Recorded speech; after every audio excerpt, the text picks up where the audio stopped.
More moves are coming for the New York Jets as multiple reports have revealed a ton about this New York Jets team as they are now in the process of deciding what their roster is going to look like, as they've made another move today after they just made a huge move the day prior, and now it all comes down to this. And on top of that, we also are watching another position that is getting ready to see some major fallout happen. A lot to discuss, guys. What's up? Welcome back to Jets Digest. It's Chris and Matt here. If you guys are not subscribed to that wonderful channel known as Jets Digest, make sure to subscribe if you're part of that 62.5% that is not. However, let's jump into the video. There is a lot to go over on the New York Jets. We saw huge moves happen with this team as Aaron Glenn and Darren Mougey have some tough decisions to make, as obviously not necessarily with preseason, but overall they are eventually going to have to shrink this roster down a little bit, and there's going to be some tough decisions and tough calls that have to be made, and we've already seen the Jets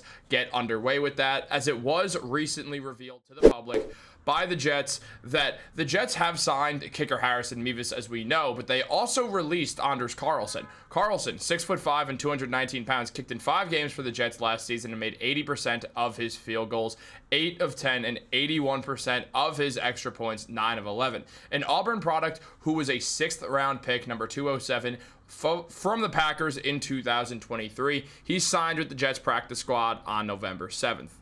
So obviously with that happening, we've now seen this move sort of happen a bit earlier than we expected, Matt. I mean, with what has been going on with this Jets team, it felt like we were going to see Carlson along with both Mevis and Caden Davis all find their way into a 3-way kicker battle, but now it comes down to Davis and Mevis. Mevis, who they signed yesterday, the thicker kicker, as he's known as well. He's someone who is going to have the fan vote for sure because he's a big guy, but outside of that, it comes down to 2 guys who have never kicked in an NFL game before, and now it's a guarantee, or almost a guarantee, not a total guarantee, that one of these guys will be the Week 1 starter for the New York Jets.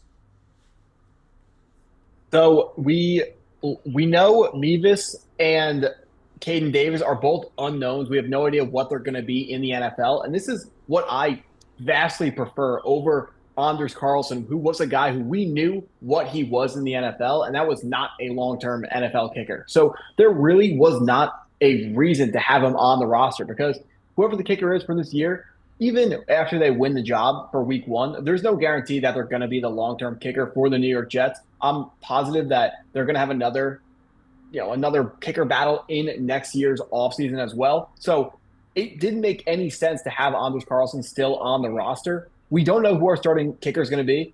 I really think the Jets are not done with looking at kickers. I think they're going to bring in another guy, and it's going to be another guy who will be completely unproven, like Mevis and like Caden Davis, a complete question mark. There was no reason to have Anders Carlson on the roster. We knew he wasn't going to be good enough. And so what? If I would rather take an unknown and have him absolutely flop than have Anders Carlson, and already known, win the job and do an okay job. I don't care if you're not a great kicker, if you're not a kicker who we can't depend on in clutch situations in playoff games when we eventually get there. I just don't care. I would rather spend less money on a worse kicker, because you can't do a little patchwork fix at the kicker position. You got to solve the problem or don't solve the problem. You got to have someone you trust or have someone you don't trust. It's not, I don't want to sit here with, a little Band-Aid solution. That's not going to actually win any games for the New York Jets. We need a guy that we can trust. It's not that hard to find. I know we haven't been able to find one yet, but it's not that hard to find. There are more difficult positions. Worst case scenario, we could send a 3rd-round pick out in 2 years and go get one of the top kickers should they be on a really bad team, and we'll work it out like that.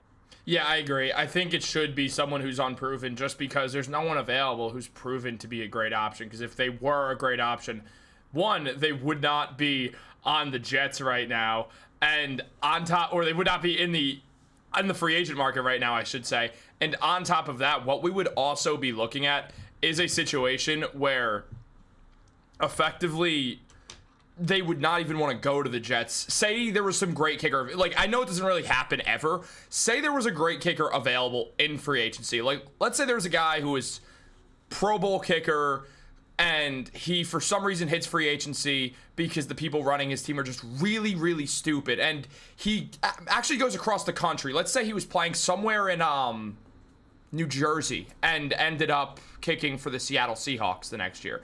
That's a very rare occasion that a free agent kicker would end up, like, who's a great kicker would end up in free agency. It almost never happens. So even if it did, they wouldn't look and say, the Jets, that's where I'm going. We all know that I'm going to kick important games there. It's not going to happen. So they should really focus more than anything on just that spot more than anywhere else, on finding a guy who's more unproven, watching and seeing if it works out. Now, we saw Caden Davis kick in college for 5 years. He really got things going.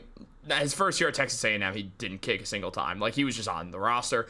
Then in his sophomore year, he did play 11 games, only took 2 attempts though. He made an extra point, missed a field goal. Second year at Texas A&M, or second year really playing at all at Texas A&M, we saw him make 6 extra points and go 1 for 3 on field goals. He finally got things going when he got to Ole Miss, where he made all 45 of his attempts when kicking in his 2023 season, and then went 18 for 23 on field goals.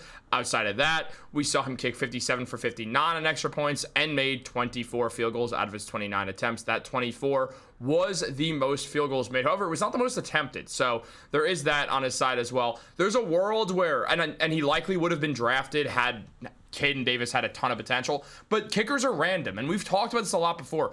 There's always a situation where for some reason Caden Davis or Harrison Mevis just decides, you know what, I'm the best kicker in the league now. That's just what happens. And we saw with Mevis, he played 4 years in college football. He was good. I mean, in the SEC in 2021, he had the most made and attempted field goals, kicked 26 for 28, kicked 22 for 28 the following year, and then 24 for 30 in that final year, where usually, I mean, the man only missed, he went 148 for 149 in extra points. He missed 1 in his senior season. So both these guys do show potential, which I do like to see, Matt. Do you have any hope that one of these guys actually could become a franchise kicker for the Jets? I have hope. I have hope for Mevis more so than Caden Davis. But if you were going to, tell me I have to bet on one of these guys becoming yes or no, will they be the long-term starting quarterback or starting kicker? I would say no about both guys, but that's just playing the math. That's just, if you're watching this video and wondering, should I expect either one of these guys to work out long-term? No, you shouldn't.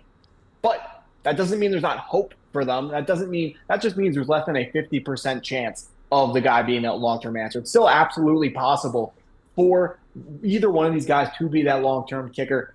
But other than just figuring out the kicker position, it's very important, like you said, bringing up with those free agents. It is important to put together an organization that free agents are proud to go to and that free agents want to go to. For example, we can look at your Knicks. Just a couple of years ago, Kevin Durant didn't want to go to the Knicks because they weren't cool. Now they got competent ownership. They got much better coaching. And now Kevin Durant wants to come to the Knicks. Sucks for you, KD. You have to put together a organization that free agents want to be a part of. And if we do that, then that would give us another opportunity, another pathway to finding this kicker at one of these positions that we really need an answer in. If you guys are not subscribed to Nick's Digest, make sure to subscribe right now after this video is over. Actually, let's do that because we do have more to talk about, Matt. There is other stuff going on because more than one player is looking at a potential ending to their Jets tenure. Last year, the New York Jets traded up. Last year, meaning 2024, the New York Jets traded up for Malachi Corley in the draft. And as of right now, it looks like another classic Joe Douglas wide receiver outside of the first round. Swing and a miss. As Malachi Corley is looking at a situation where likely his tenure with the Jets could find its premature end. Zach Rosenblatt mentioned that Corley's stock went really down during OTAs, saying the previous Jets staff went out of their way to hype up Corley after trading up to draft him in the third round of last year. They pointed out that they tried trading up into the second round to get him, and even that they had him ranked ahead of Jaguars receiver Brian Thomas Jr., picked in the first round. Once Corley got to the NFL, the Jets discovered pretty quickly he wasn't ready to make an impact as a rookie. He required a lot of development in terms of route running and his maturity. He barely played as a rookie. Then the front office and coaching staff that drafted him were fired and replaced.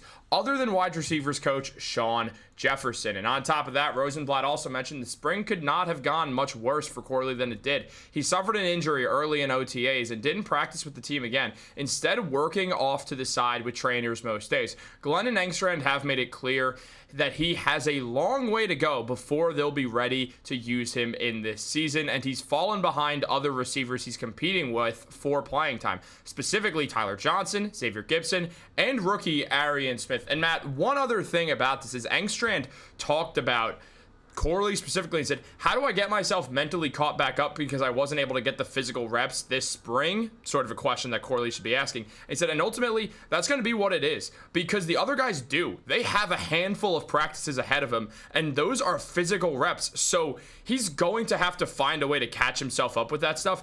Matt, that is just about the last thing Malachi Corley wants to hear his offensive coordinator say. And it's right. Engstrand is totally correct on what he's saying. And what's he supposed to say? No, Corley doesn't matter that he didn't practice with the team or do OTAs. He doesn't have to catch up. We believe in him. Like, no, you don't say that. What Engstrand said is correct, but it's evidently clear that the coaching staff does not seem too high on Malachi Corley. So I'm just learning today that Joe Douglas had Malachi Corley ranked ahead of Brian Thomas Jr. I've been a Malachi Corley defender on this channel. I don't know how that's possible. I don't know how anyone can see that ever. That's crazy. Can I interject very quickly for 1 second? Yeah. In our group chat where we mainly talk about fantasy football with like 10 other people, the amount that Brian Thomas Jr.'s name comes up is insane also, which is just a funny little correlation. So you're a fan. No, it's because someone else is obsessed with Brian Thomas Jr. That's why. That's fair. But Tanner Engstrand is saying all the right things here. We got to make sure that we're not going to be coddling our players. We always talk about how the coach has to be a coach, not a friend. And that's what Tanner Engstrand is doing in the situation. He's doing all the right things, but without sugarcoating it, the situation does not look good at all for Malachi Corley. When the GM switched over from Joe Douglas to Darren Mougey, really, really bad for anyone not drafted in the first round. We're looking at even second-round picks are not safe to their little rinky-dink free agent signings that are happening. Yeah. I'm telling you, I'm not just making it up. That's a really, really, really bad thing. The turnover from GMs is a really, really bad thing for those later drafted players. Absolutely no one is safe unless you're Sauce Gardner, Garrett Wilson, Olu Fashanu, Will McDonald, a first-round pick. That's it. No one else is safe. Yeah, I mean, you look, and even I think the biggest case of this, I understand there's other factors, for instance, the contract extension, but even Breece Hall, like, it's not like he's locked up. And Breece Hall has shown that he absolutely has potential to be one of the best running backs in football. Well, and I know, again, let's just talk about what they're talking about with Breece Hall. They want to run a running back by committee, and they haven't extended him. So there hasn't been anything concrete that tells us that they even like Breece Hall. Yeah. Aaron Glenn calling Breece Hall and telling him we're not going to trade you, that could be just a courtesy. And he can always just, say he changed his mind, or he always can legitimately change his mind. Breece Hall is not a first-round pick. He is not safe.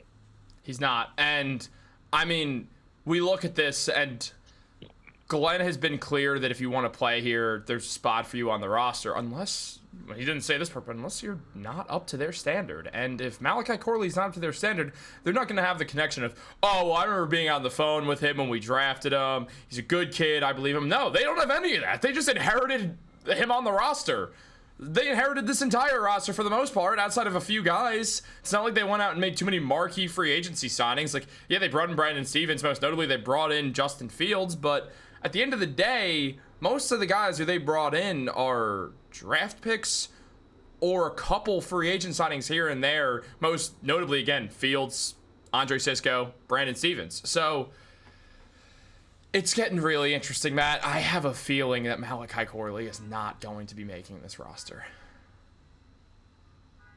I mean, I think he can make it. If he shows up on special teams, I think that's fair. A chance that he's going to be one of the bottom of the barrel, the bottom of the roster wide receivers, but certainly doesn't look like someone who's going to get a whole lot of burn when it comes to starting and when it comes to getting real life game reps. It's going to be Garrett Wilson, it's going to be Alan Lazard, it's going to be Josh Reynolds, and it's going to be Arian Smith, who it sounds like they like in the OTAs, but I got to see it on the field because Arian Smith, after the 4 years in college I've watched him, 1 week of off season without pads on training does not change my opinion of him. I got to see him do it on the field, and we're going to be able to see that late August in the preseason. So I can't wait for that. Absolutely, and we do have some more OTA stuff to talk about on the following video, so you guys want to make sure to be subscribed so we can break all that down. We have some other good reports to talk about, and we definitely will get on that. So guys, make sure to like this video, subscribe, turn on post notifications. Have a great day, guys, and go Jets. Brian Thomas Jr. Corley over Brian Thomas Jr. is nuts.